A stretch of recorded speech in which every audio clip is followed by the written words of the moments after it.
Welcome aboard to another day of stock market hell, where today we get to review the jobs report, because there's nothing better than to look at the jobs report when you're trying to understand what's happening in the world of wage inflation. And that is what we're going to learn about today. Or will we? After all, the Bureau of Labor Statistics doesn't have the best reputation for accuracy and apoliticalness. That is, some allege that maybe the Bureau of Labor Statistics has a pretty large incentive to be relatively political, so that way politicians can say, hey, don't worry, we still have job gains, even though we're walking into a recession. Now, one of the reasons people say this is because researchers at the Philadelphia Federal Reserve have finally come to realize that maybe job gains just aren't as large as they have seemed. That's because there's a difference between what we're about to see in the establishment survey of the labor report and the household survey of the labor report. The establishment survey basically calls up companies and says, yo, how many people you got working for you? All right, more people than you had before? All right, we'll add that in. The household survey counts people. Hey, yo, you got a job? Yeah, I got 2 jobs. Okay, sounds like you're employed. That's 1. So if you have multiple jobs, you could actually show up multiple times on the establishment survey, but only once on the household survey. Research and estimates from Wall Street suggest that we're probably only looking at gains of about 12,000 jobs over the past 9 months in 2022, whereas the establishment survey has suggested that maybe we've gained by an amount exceeding 2.4 million jobs. That is a huge difference between the two. And the Philadelphia Fed has said, at least for the second quarter of 2022, because they're like 6 months behind on their data, yeah, the data is much more in favor of the household survey, not the establishment survey. So we'll see what happens. But in 2 minutes, we are going to see the release of the labor report for December. Now, keep in mind, we had the ADP jobs report, which came in a little bit hotter than expected. So there is a chance that this December data from the actual BLS report could come in a little hot. The private report is deemed to be a nice little fact check. And the private report actually saw an add of 235,000 jobs. And in their opinion, they saw a lot of those jobs coming from leisure and hospitality and educational and health services, which you want to keep in mind. Those are industries that actually have fewer jobs today than they did in 2019. So you'd still expect to see some gains there as we kind of rejigger the economy. But we got surprises that professional and business services had 52,000 gains and construction had 41,000 job gains. Those were surprises, especially in this sort of recessionary environment. And then, of course, we're really paying attention to those gains in pay, although real wage gains have basically been zero.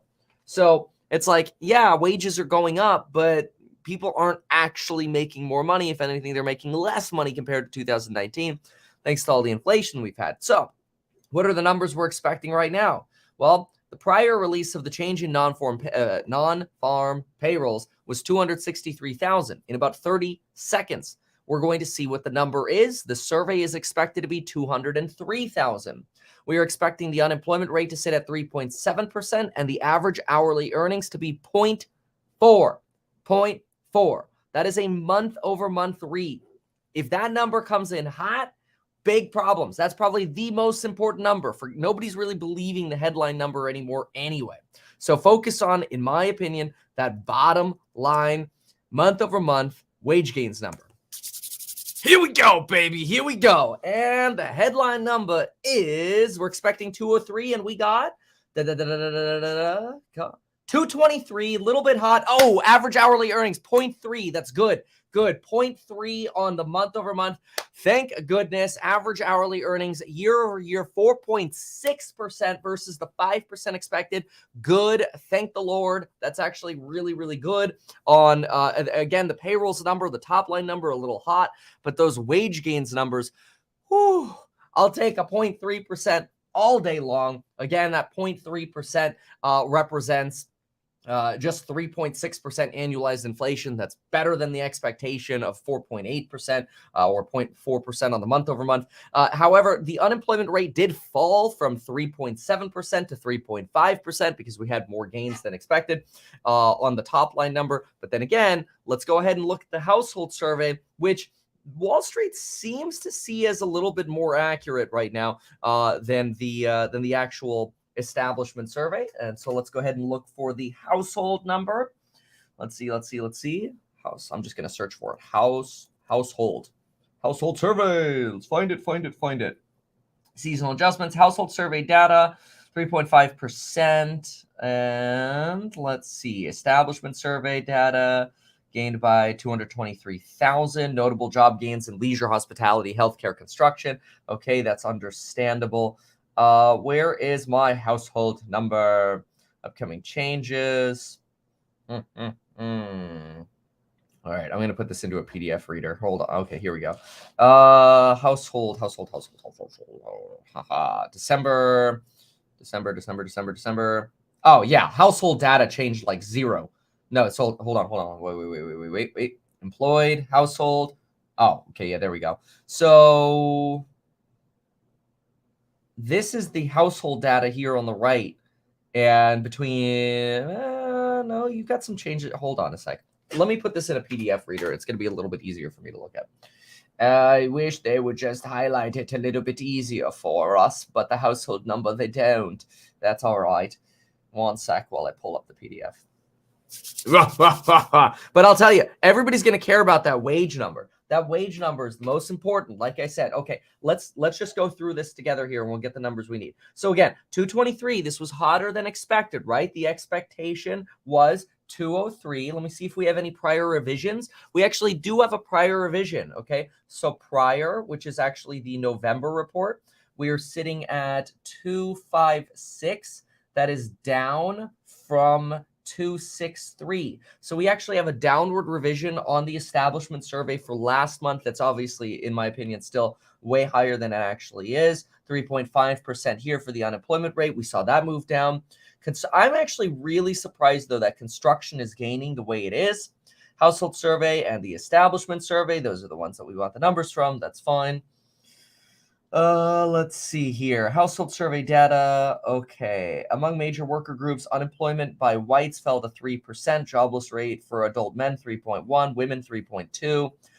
Blacks, 5.7. Look at that. Blacks still sitting at about twice the unemployment rate of whites. Look at Asians. Oh my gosh. 2.4% unemployment rate. Good Lord. That's low. Let's see. Number of long-term unemployed declined by 146. That's good, actually. Employment population increased slightly, fine. Number of persons employed part-time for economic reasons changed little. Number of persons not in the labor force who want a job fell by 352,000. Oh, that's good. Good. So we're actually filling, like the job seekers are finally finding jobs. That's actually pretty good. This number is little different from Feb of 2020. Good. Okay, great. So we're finally lining up a little bit more. Let's see here. Again, there's our 223 notable job gains, leisure, hospitality. December, employment in leisure, hospitality rose by 67,000 comparing to the ADP report, which was somewhere around 120,000. Actually, we have it right here. This was on the ADP report. The estimate for leisure hospitality was 123,000. We've got amusement, gambling, recreation up 25,000. Leisure hospitality 79,000. So that means that's an average. Okay, so the average gain for leisure hospitality has been 79K. So you're actually seeing a little bit of a below average read right here. Interesting. Okay, healthcare employment up 55K. Let's see. Average in 22 was 49,000. That's possibly because you're seeing such boosts in like flu and RSV sicknesses right now. Social assistance, 20K jobs. Employment and construction, 28K. Specialty contractors, 17,000. Okay. Mining increased 4K. Retail trade, little changed, 9K. Manufacturing, 8K. I'm actually surprised we saw a boost in manufacturing and transportation and warehousing. Slight boost here. Government employment essentially unchanged. Business services, minus 6,000 for business services. Average hourly earnings, this is where we saw a change of 0.3%. This is really, really good. We want to hear that 4.6% over 12 months. We saw that. That was below estimates. Remember, the estimates here were 0.4 and a 5%. So 0.4 is that month over month, 5% was that year over year number. So the fact that we came in low on each of those, really, really critical. Let's see here. Okay. Try to get a little bit more data. I want to see what Wall Street is saying here on our U.S. employment report for December. Payroll gain is the weakest reading since December of 2020. Further confirmation that the labor market is slowing. Okay. The 4.6% year over year, quite a bit lower than expected. Good. The November read was taken down as well. That's great. So the November read right here for average hourly earnings, November average hourly earnings actually were revised down to 4.8% year over year versus 5.1%. That's really good. Obviously still far away from 2%, right? But that's actually good. Futures turning green on this. Again, slightly stronger on the headline, the 223 versus the 203. That's okay. Okay. All right. Let's see what else we have. So I always like marking what I write in red just to contrast. So let's do that really quick. There we go.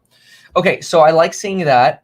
Average work week for all employees on private non-farm payroll declined by 0.1 hour to 34.3. Dude, man, I wish my average hourly work week was 34.3 hours. I feel like I work 34.3 hours in a day. In manufacturing, the average hourly work week was little changed to 40 hours, 40.1. Okay. Change in non-farm payroll was revised down for October by 21,000. November was revised down slightly. Okay. What else? Let's see here. I can get a little bit more data. So, employed.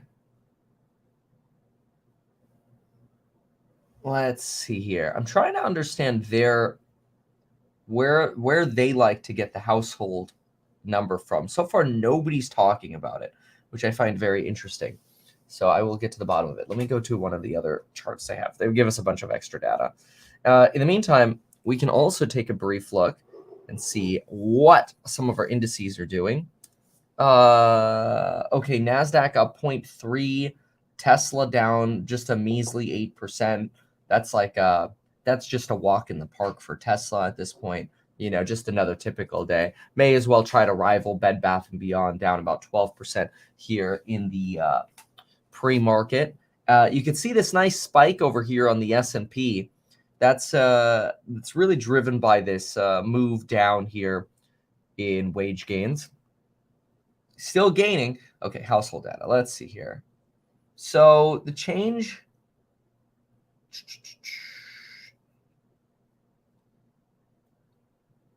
Their household data shows 136,000 in terms of change.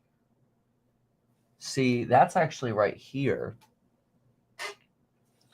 So 136 change from November to December. Here's the unemployment rate, down 0.1. The expectation was 3.7. So that's moving obviously in the opposite direction. And that's another one of those issues for the Federal Reserve, because the Federal Reserve is looking at, the Fed's looking at, hey, how can we get the unemployment rate up to about 4.5%? It would take them probably about a year at job losses to actually get that high, which a little scary. Here's the summary of economic projections for the Fed. Unemployment rate here, 4.6 is actually what they're projecting.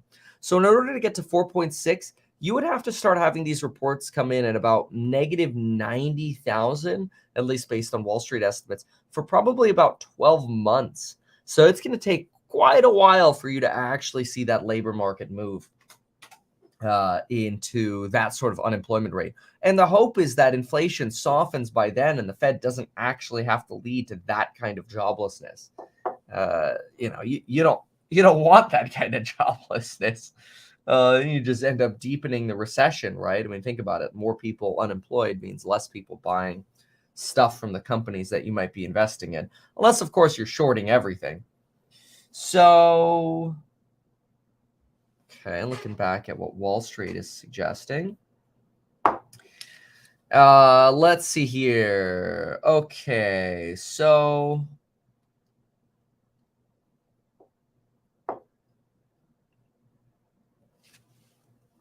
this is just 1 month worth of data, so it'd be hard to claim a significant victory, but it's consistent with the optimistic view that investors have of potentially avoiding a recession.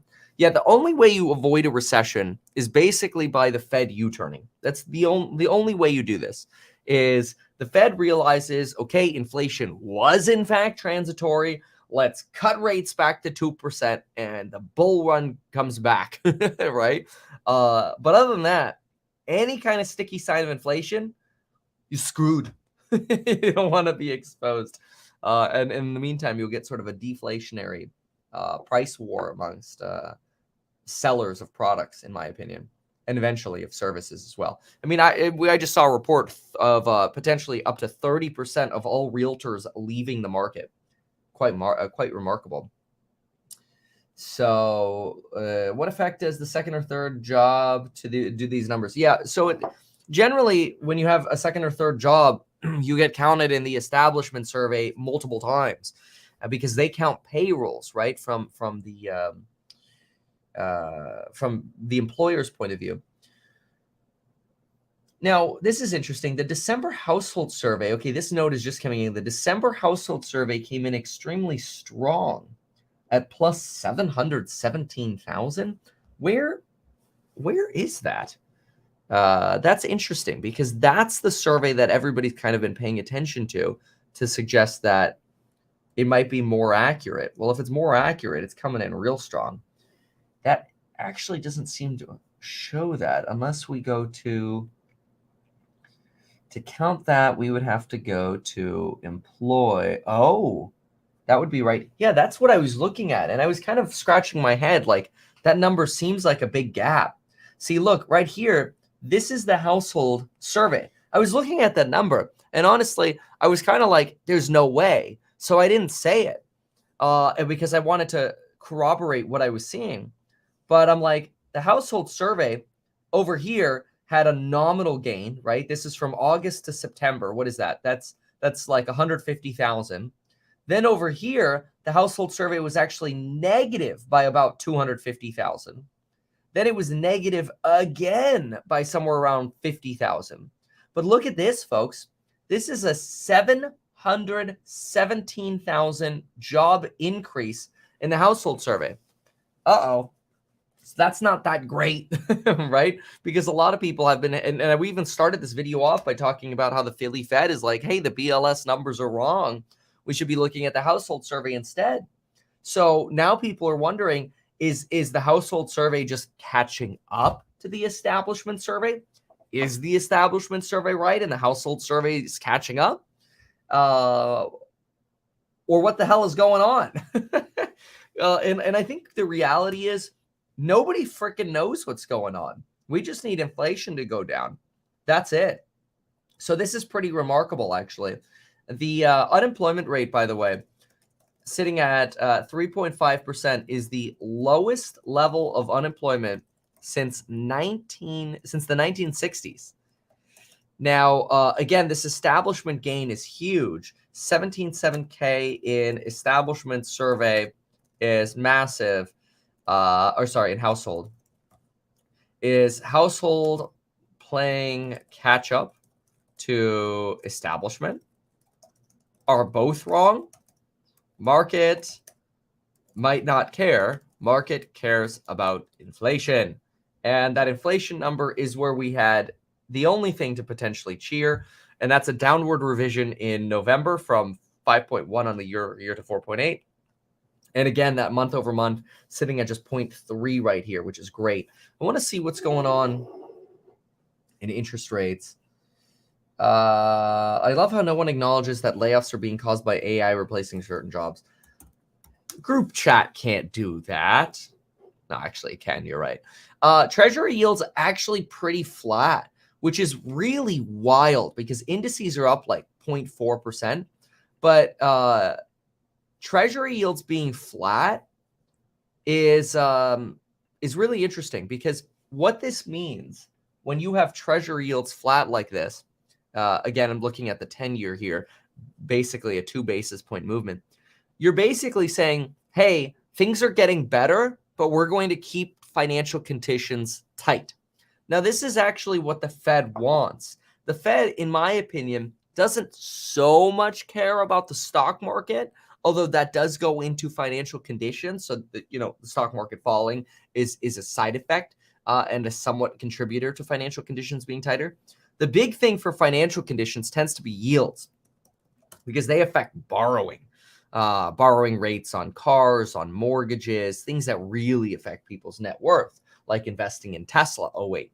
But anyway, yields sitting stable at about 3.7% keeps financial conditions tight. Little movement down on jobs report. So I am also curious now, what is our 5-year break even look like? 5-year break even coming in. Come on. What? I don't understand why it moves up. Still sitting at 2.7. What you really want, or a spread of 2.7, what you really want is you want this to go under 2. It's 2.27. You want this under 2.2, ideally under 2. This would be nice. Once this plummets, Kevin thinks the Fed is closer to U-turn. So, like, if you're wondering, like, when is the Fed actually likely going to U-turn, it's when that number plummets, and it hasn't happened yet. In my industry, I had to pay substantially higher wages, hence price increases. Isn't that baked into longer-term price increases? Yeah, sure. I mean, look, everything has gone up, right? Like we saw in the ADP report, year over year, people who changed jobs saw their wages go up 15%. But that doesn't actually mean they're really making more money if prices have gone up, 15 to 40% over the last few years. So, yeah, I mean, we have a lot of price increases that have occurred. Now we just want to see those price increases stop. Like, please stop price increases going up. That's the goal right now. And there's a little bit of hopium in this report, so that's good. If you're frustrated that you're not getting notifications from YouTube, YouTube limits how many notifications you can get per day. So we actually built an app to solve that problem. Just download the Meet Kevin app in the Google or Android App Store, and then you'll get notifications if you want them all the time for new YouTube videos. So if you're frustrated that you're not getting all the YouTube notifications, just download the Meet Kevin app in the Apple or Android App Store. People refusing to work in the private sector, aggressively replacing them with automation. No way. Yeah, I don't know how much automation is really affecting these numbers yet. Really, I mean, if you think about it, all of Silicon Valley could lay off everyone that's working in Silicon Valley, and it would really only represent like 3% of the entire labor force. We hear about these big tech layoffs, but they're not actually the biggest part of these labor reports. The big parts of the labor reports are leisure, hospitality, restaurants, healthcare, education. Those are where we're seeing the big gains right now. And again, a lot of these industries still sitting negative from where we were in 2019. So not a surprise to see some gains there. And that, I think, is why the market is so focused on, well, let's just pay attention to what's happening with wage gains. The market realizes there are a lot of jobs still to be gained in even travel, right? Pilot shortages, staffing shortages. I mean, just look at the Southwest disaster that happened, right? A lot of these things over the holidays were the result of crappy like staffing problems and poor staffing management. So you ended up getting stuck with thousands of canceled flights. I mean, Southwest is going to report a loss for the fourth quarter because of this this disaster. So we'll see. Okay, so let's just take a brief look to see how the market's behaving. Okay, so on the negative, you have Bed Bath & Beyond, which is basically trending towards bankruptcy, down 14%. Then you have this small company called Tesla, which basically, according to Wall Street, is also trending towards bankruptcy, down about 7%. That's off of the 8% that it was just down. Looks like a lot of folks are really excited for Tesla to get under $100 a share, and they might get that today. I would guess if it were going to happen, it would happen within the first minute or two of the stock market open, because that's usually when you get the institutional weenie babies that continue to contribute to the dumping shares. But that's okay, because retail is also dumping Tesla. It seems like everybody is dumping Tesla. All right. Then you've got XPeng and Li Auto also down about 12 to 8%. Dave & Buster's. Dude, you could have put all your Tesla money into Dave & Buster's and probably been flat all year long. Let's look at that. Year over year, Dave & Buster's stock. Oh. You could have put all your Tesla money into Dave & Buster's. You would have only lost 1.6% in the last year. You lose 7 times that much holding Tesla today, as Dave & Buster's has lost all year over year. Like, I'm not talking about like the last 6 days. I'm talking about in a year. Yep. Yeah, that's called fundamental. Oh, wait, no, that's just called suck. Then you've got Sunrun actually up 4.3%. Where's SolarEdge? SolarEdge's got a pretty decent valuation right now. S-Edge sitting at up 0.73 in pre-market here, 276. How's Enphase? Are they under 200 yet? No, they're at 240. They've certainly come down almost 100 points since their crazy run over the 300s, which is remarkable. But this is a phenomenal company. It's just quite overvalued right now. And I do hope their valuation compresses so we can add a larger valuation or a larger allocation to Enphase, because it's a phenomenal company. But anyway, yeah, so I would call it good news. Nikki T. Nikki Leaks. Nikki Leaks is talking. Hold on. We got to get our boy Nick T. Man, can we get our boy Nick T on the channel? That'd be cool. We need our boy Nick T over here. Nikki T. Make sure to turn on notifications for Nikki T. So Nikki T says, woo! Look at that. Revisions to average hourly earnings paint a marginally less worrisome picture for the Fed on wages. I like how he calls it marginally less worrisome. So it's like, hey, it's better, but it's only marginally better. I could see Jerome Powell texting Nikki T.